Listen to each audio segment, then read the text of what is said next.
Hello students. Today in this video lesson I am going to explain the syllabus points under the topic plane. Plane को हिंदी में समतल कहते हैं. So the surface of a whiteboard is a plane. In fact, plane एक ऐसी surface, ऐसी infinite surface है जो चारों दिशाओं में अनंत होती है. इसी व्हाइट बोर्ड को इमेजिन करो कि ये in all four directions extend होने लगा, ऊपर आसमान तक, नीचे पाताल तक, इधर उधर, चारों तरफ ये अनंत रूप धारण कर रहा है. तो वो जो ज्योमेट्रिकल एंटिटी डेवलप होगी वो प्लेन है. व्हाइट बोर्ड एक स्पेसिफिक एग्जाम्पल हो गया कि आप समझ लें प्लेन ऐसा होता है. सो प्लेन की इक्वेशन को निकालने के लिए हमको मान लीजिए ये यहाँ पर ओरिजिन है ना. ओरिजिन से 5 सेंटीमीटर की डिस्टेंस पे और एक पर्टिकुलर वेक्टर की डायरेक्शन में जाने वाला प्लेन होगा तो ये वाला प्लेन होगा. ये ओरिजिन है तो और इस वेक्टर की डायरेक्शन में मान लो प्लेन बनाना है और जो ओरिजिन से 10 यूनिट्स की डिस्टेंस पे हो तो ये वाला प्लेन होगा. तो अगर ये दो चीज़ें पता है, गिवन डायरेक्शन और given distance from the origin, तो हम प्लेन की इक्वेशन को निकाल सकते हैं. तो सबसे पहले देखते हैं ए इक्वेशन ऑफ प्लेन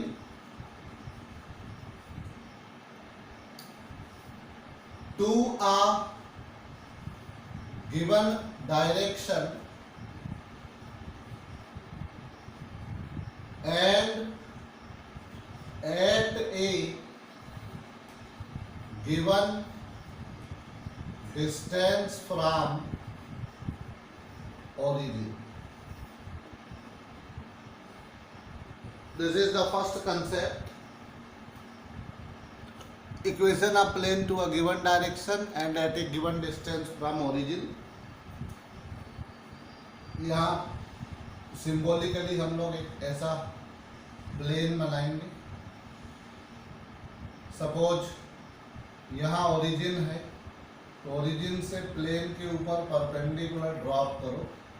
अब परपेंडिकुलर शो करने के लिए क्या करना पड़ेगा, यहाँ कोई पॉइंट ले लीजिए P जिसका पोजीशन वेक्टर R है और ये A पॉइंट पे मान लो परपेंडिकुलर आता है. ये 90 का दिख नहीं रहा है लेकिन वो 90, क्योंकि एक्चुअली परपेंडिकुलर हमने ऐसा डाला है. This is perpendicular. अब ये वाला जो प्लेन है वो मान लो गिवन डायरेक्शन का मतलब एक यूनिट वेक्टर दिया है एन वेक्टर की डायरेक्शन में. Is that clear? तो गिवन डायरेक्शन प्लेन, यहाँ एक वर्ड छूट गया, perpendicular to a given direction,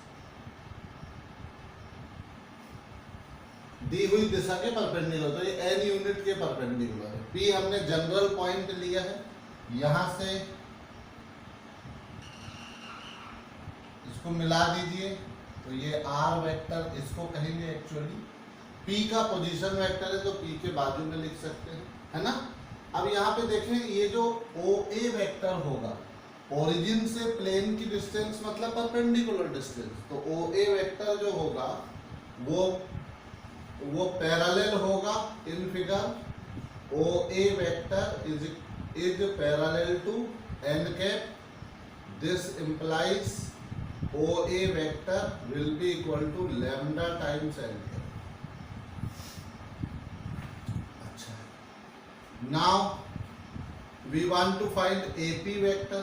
तो AP vector यानी होगा position vector of P minus position vector of A.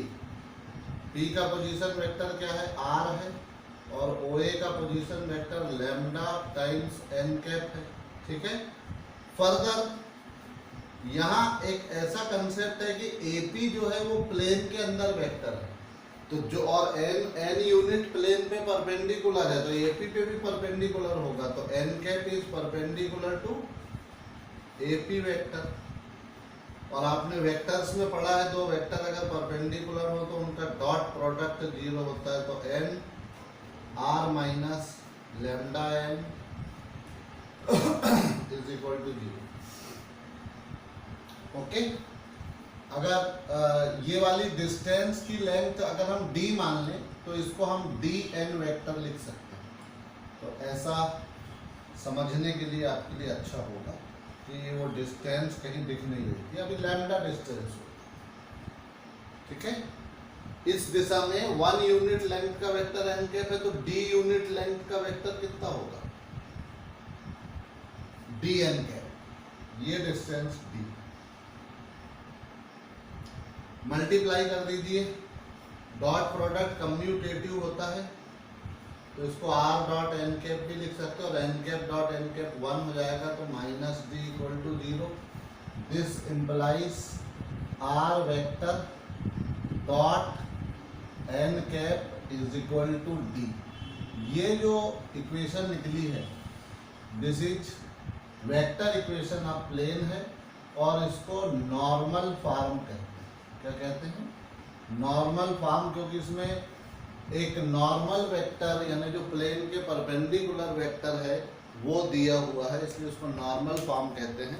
इसका कार्टेशियन फॉर्म अगर आपको निकालना है तो बड़ी आसानी से आप लोग निकाल सकते हैं। कार्टेशियन फॉर्म, आर वेक्टर की जगह x general point xi cap plus yj cap plus zk cap रख दीजिए। n यूनिट वेक्टर जब भी बनाना है तो l m और n से बनेंगे, तो ये क्योंकि इनके अंडर रूट इसका मॉडुलस निकालेंगे तो under root l square plus m square plus n square 1 होता है। ये ऐसे नंबर्स हैं जिनमें आंख बूंद के हम लिख सकते हैं कि इनके स्क्वायर का सम 1 होगा। ओके, और d तो दिया ही हुआ है, देयरफॉर क्या हो जाएगा, xi cap plus yj cap plus zk cap dot li plus mj plus nk is equal to d. This implies lx plus my plus nz is equal to d, where l, m, n are direction cosines of the normal to the plane।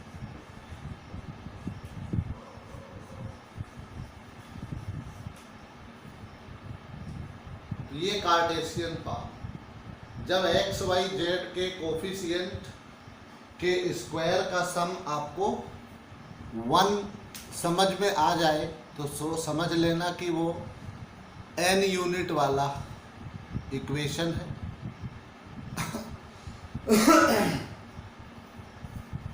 इसी को हम लोग general form में convert कर सकते हैं। कैसे, LMN की जगह अगर हम डायरेक्शन रेशियोज डाल दें, है ना, देखिए एक सेट डालते हैं, कौन सा, L की जगह a upon under root a square plus b square plus c square x plus m की जगह b upon under root a square plus b square plus c square y प्लस c upon under root a square plus b square plus c square z is equal to d। This implies ax plus by plus cz is equal to d multiplied by under root a square plus b square plus c square, या आप इसको लिख सकते हैं x plus B Y plus C z is equal to, इसका कोई single नाम लिख दें, तो मान लीजिए आपने उसको P लिख लिया, तो कोई भी एक कांस्टेंट ये हो जाएगा।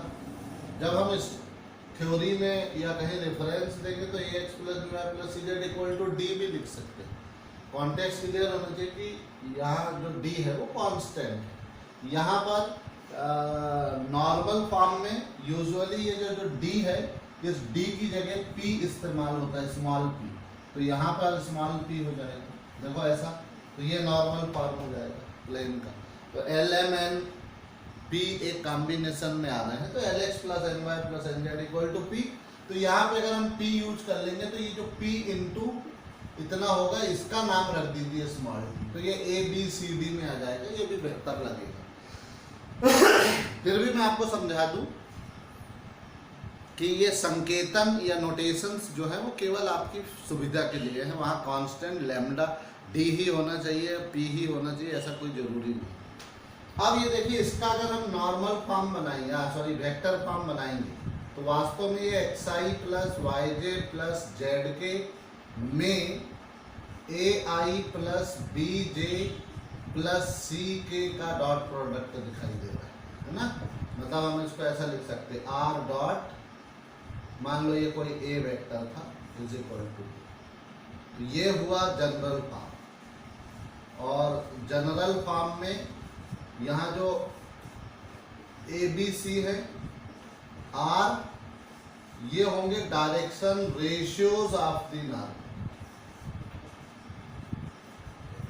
Direction ratios of the normal to the plane.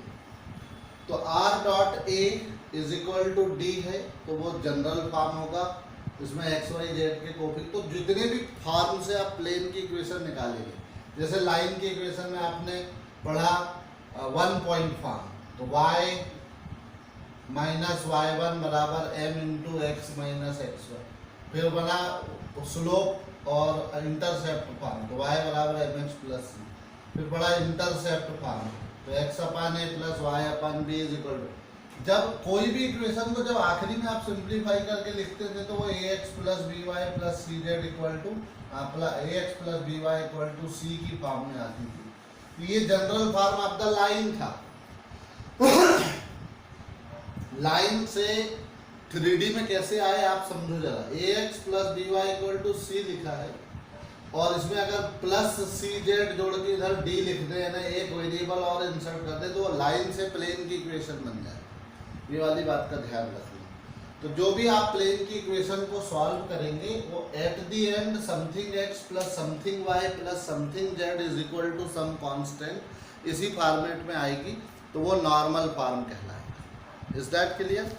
तो इसको जो है इस प्रकार से आप जनरल फॉर्म को समझ सकते हो। दूसरा फॉर्म, इसमें आपसे छोटे छोटे सवाल सीबीएसई में पूछे जाते हैं।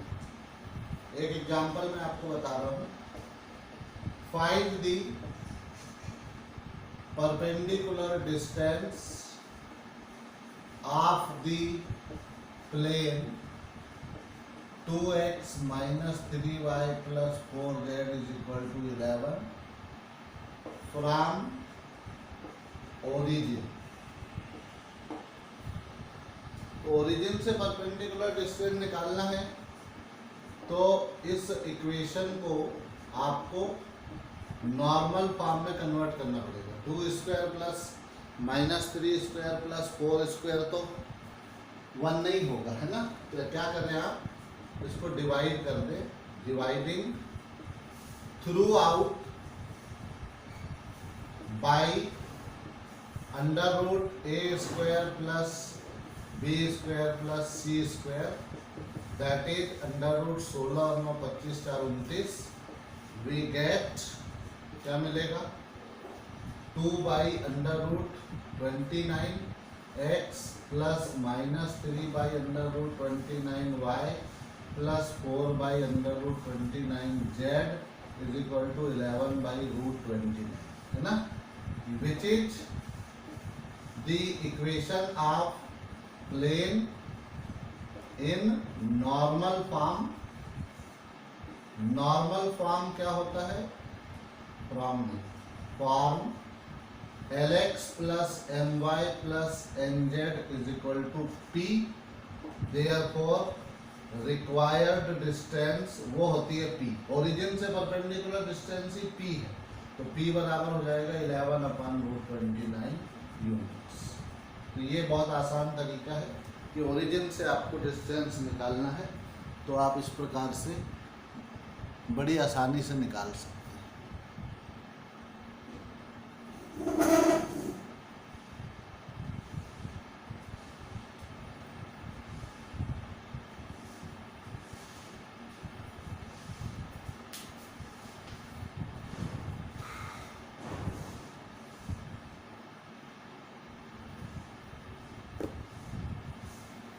आई होप बच्चों चीज़ें समझ में आ रही होंगी। इसको नोट भी कर लीजिए ध्यान से, ताकि सारा कुछ आपको क्लियर रहे।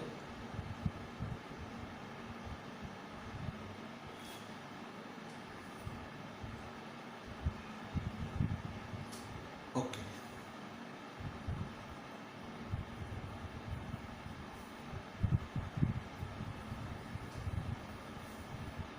पुनः आगे बढ़ते हैं। अच्छा, इसमें अगर परपेंडिकुलर वेक्टर पूछता कि प्लेन के परपेंडिकुलर यूनिट वेक्टर बताइए, तो ये जो LMN वाली संख्याएं दिख रही ना, 2/√29, 3/√29, 4/√29, इसका वेक्टर बना के लिख दीजिए, वो परपेंडिकुलर वेक्टर। दूसरा कंसेप्ट देखते हैं, P plane passing through a given point and perpendicular to a given direction। ऐसा प्लेन हमको निकालना है जो एक पर्टिकुलर पॉइंट से जाता हो और एक पर्टिकुलर डायरेक्शन के परपेंडिकुलर। मान लीजिए ये प्लेन है और ये ए नाम के पॉइंट से जा रहा है जिसका पोजीशन वेक्टर है, और ये कोई n वेक्टर दिया हुआ, n vector not unit vector. Origin मान लीजिए यहाँ O से A को मिलाइए, यहाँ एक जनरल पॉइंट ले लीजिए P जिसका पोजीशन वेक्टर R है, इसको ओरिजिन से मिला दीजिए, ये R वेक्टर होगा, है ना, ठीक है। और इसका पोजीशन वेक्टर A ऑलरेडी दिया है, तो AP वेक्टर क्या होगा, position vector of P minus position of A। अब AP वेक्टर जो है वो परपेंडिकुलर होगा n वेक्टर, क्योंकि n vector perpendicular to given direction, मतलब पूरी प्लेन पे ही n वेक्टर परपेंडिकुलर है, तो इनका जो डॉट प्रोडक्ट है वो 0 होना चाहिए। तो AP dot n equal to 0, तो ये हो जाएगा R minus A dot n vector equal to. This is the vector equation 1 point form. जब 1 पॉइंट फॉर्म में एक पॉइंट के कोऑर्डिनेट्स दिए रहेंगे और एक परपेंडिकुलर वेक्टर दिया रहेगा, इसका कार्टेशियन फॉर्म बनाना है, तो R की जगह क्या पुट करेंगे आप लोग, xi plus yj plus zk। A की जगह क्या पुट करेंगे, कोई पॉइंट दिया है ना, तो x1i plus y1j plus z1k, और ये गिवन वेक्टर है तो उसका नाम आप कुछ भी रख सकते हैं, ai plus bj plus ck। तो कितना हो जाएगा, R माइनस A का डॉट प्रोडक्ट होगा, तो कार्टेशियन फॉर्म बहुत सिंपल है इसका, easy to understood. R minus A है तो वो होगा x माइनस x1 और डॉट करेंगे तो A, तो A सामने लिख दो, plus B y minus y1 plus C z minus z1 is equal to. This is called cartesian form of the, which is the cartesian equation of plane passing through which point A, x1, y1, z1 and having direction ratios of normal h small abc। तो normal के direction ratios small abc होंगे, और जो है point होगा x1 y1 z। इसको भी ध्यान से नोट कर ले बच्चों। Plane passing through a given point and perpendicular to a given direction, ये इस फॉर्मेट पे अक्सर क्वेश्चन पूछे जाते हैं। हाँ, जब आप इसको सिंप्लीफाई करेंगे तो फिर वही स्थिति आएगी, आखिरी में जो आपकी इक्वेशन होगी वो जनरल फॉर्म में ही आने वाली। तो मल्टीप्लाई करके देख लो, r dot n minus a dot n is equal to 0। r dot n, a dot n को राइट में ट्रांसफर करेंगे तो r dot n is equal to a dot n। a dot n तो एक number है ना, उस number का नाम d रख दीजिए, तो r dot a n equal to d, मतलब जनरल फॉर्म आ गया। तो क्वाइट सिंपल है प्लेन के कंसेप्ट्स, इसको बहुत ध्यान से आप लोगों को करना है, क्योंकि 3 डायमेंशनल कोऑर्डिनेट ज्योमेट्री परीक्षा के लिए अति महत्वपूर्ण होती है। और इसमें जो प्रॉब्लम्स होते हैं वो थोड़ा सा जनरल और हायर कंसेप्ट वाले प्रॉब्लम्स आते हैं। अब इसमें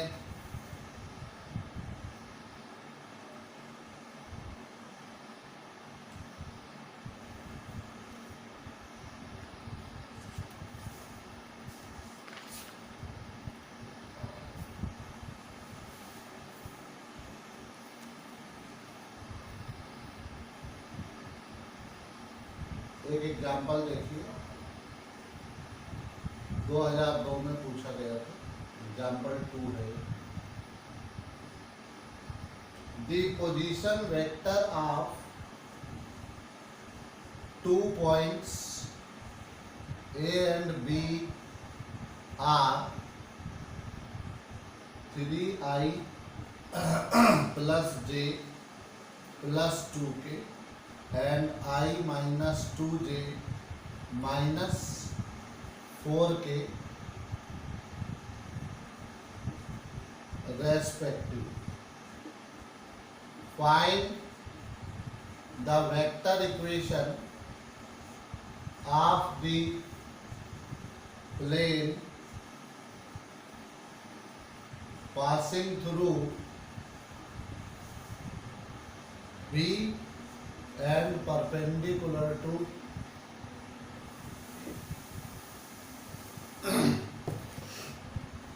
तो हमें इक्वेशन ऑफ प्लेन किस कंडीशन में निकालनी है, एक दिए हुए पॉइंट से जाने वाली और एक पर्टिकुलर वेक्टर के परपेंडिकुलर। ये हमारा एन वेक्टर होगा जो अभी थ्योरी में हमने देखा।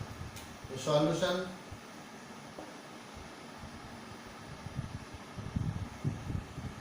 Position vector of A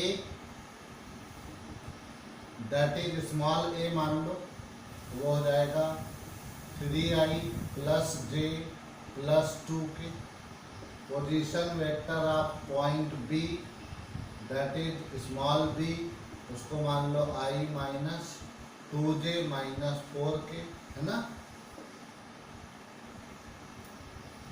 vector perpendicular to plane that is n vector क्या होगा, वो ए बी वेक्टर है, और ए बी वेक्टर यानी होता है position vector of b minus position vector of a, minus 2i minus 3j minus 6k।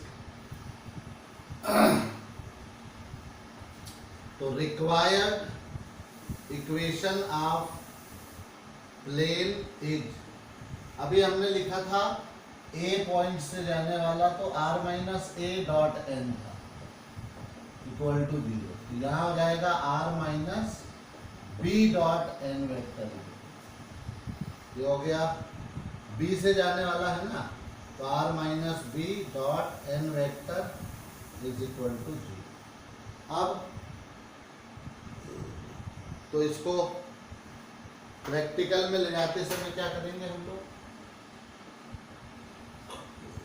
r minus B यानी वो हो जाएगा x minus 1 y minus minus 2 z minus minus 4, तो वो हो जाएगा x प्लस, या एक बार चाहो तो लिख दो उसको, तो इम्प्लाइज r माइनस बी होगा x minus 1 i cap plus Y minus minus x Y two J K plus Z minus minus के और ये आर माइनस बी हो गया, इसके साथ डॉट करना है minus 2i minus 3j minus 6 equal to, dot product करेंगे तो क्या आएगा minus 2 into x minus 1 minus 3 into y minus 2 minus 6 into z plus 4 is equal to, ये सब जगह माइनस है तो माइनस से इंटू कर दीजिए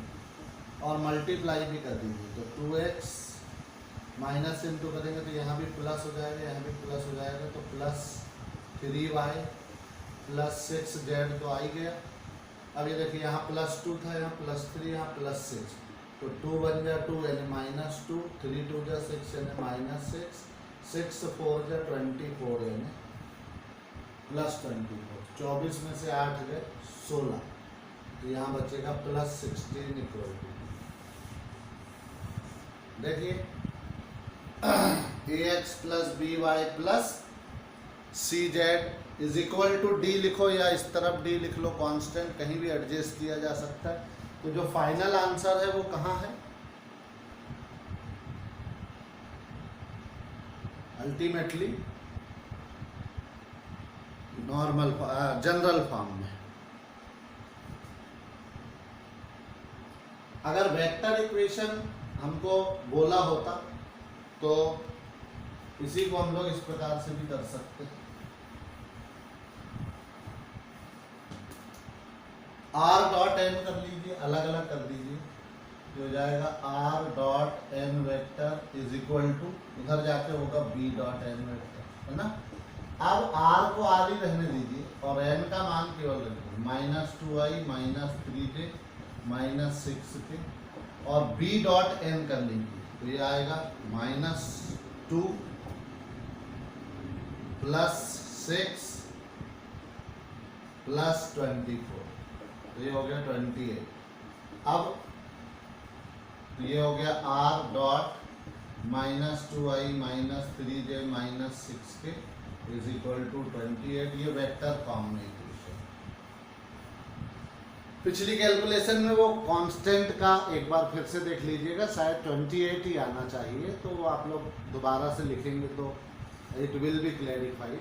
तो जब किसी पर्टिकुलर पॉइंट से जाने वाला और पर्टिकुलर डायरेक्शन के परपेंडिकुलर प्लेन की इक्वेशन निकालना है, तो ये वेक्टर इक्वेशन थी, इसी को कार्टेशियन में कन्वर्ट करना है तो बड़ी आसानी से करेस्पॉन्ड, जैसे कभी कभी बोल देता write corresponding cartesian equation also, तो करेस्पॉन्डिंग कार्टेशियन इक्वेशन में लिखिए minus 2x minus 3y minus 6z equal to 28, या माइनस से मल्टीप्लाई कर दीजिए तो 2x plus 3y plus 6z plus 28 is equal to. I hope this is very much clear to everybody, सबको समझ में आ रहा होगा।